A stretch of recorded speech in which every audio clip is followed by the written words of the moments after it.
Thank you, Mr. Speaker. It is now my pleasure to yield to one of John Lewis's delegation mates, Representative Hank Johnson of Georgia.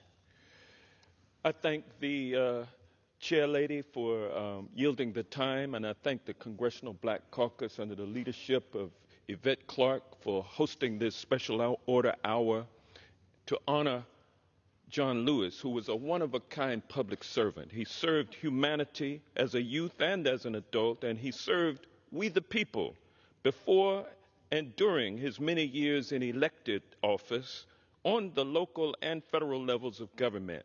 I had the honor and pleasure of serving closely with John Lewis during 14 of my 19 years here in Congress. And during those years, I learned so much from John Lewis. We all did. And I continue to learn from the writings he left for posterity.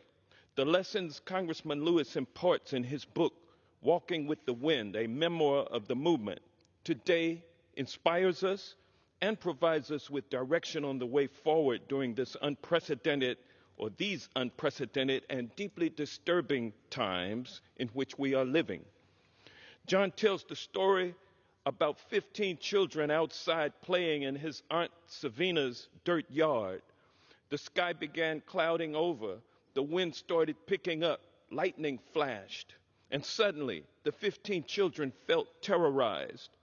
John's Aunt Saniva, was the only adult around, and as the sky blackened and the wind grew stronger, she herded those 15 children inside her small clapboard house. With 16 people squeezed into that house, it was surprisingly quiet as the wind howled, and the house, built on cinder blocks, began to shake. They were scared. Even Aunt Saniva was scared. And then it got worse. Now the house was beginning to sway. The wood plank flooring beneath us began to bend, and then a corner of the room started lifting up. I couldn't believe what I was seeing. None of us could. This storm was actually pulling the house toward the sky with us inside. That was when Aunt Saniva told us to clasp hands. Line up and hold hands, she said, and we did as we were told. Then she had us walk as a group toward the corner of the room that was rising.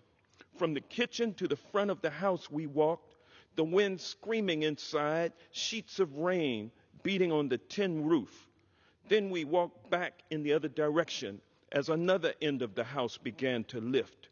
And so it went, back and forth, 15 children walking with the wind, holding that trembling house down with the weight of our small bodies.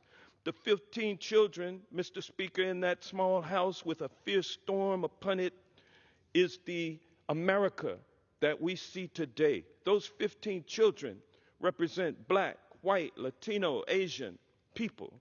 Among them are our LGBTQ brothers and sisters. They are Democrats, Republicans, and independents. We are diverse. We are all equal. And we find ourselves included in the same house, America. And that house, or our country, is under assault. More than half a century has passed since that day that John just spoke about, and it has struck me, he says, more than once over those many years that our society is not unlike the children in that house, rocked again and again by winds of one storm or another, the walls around us seeming at times as if they might fly apart. But, Mr. Speaker, the storm always passes, and the sun always comes out. As Aunt Saniva said, clasp hands, walk to the corner of the house that is moving, then move to the next corner and the next, and don't stop until the storm blows over. Thank you. I yield back.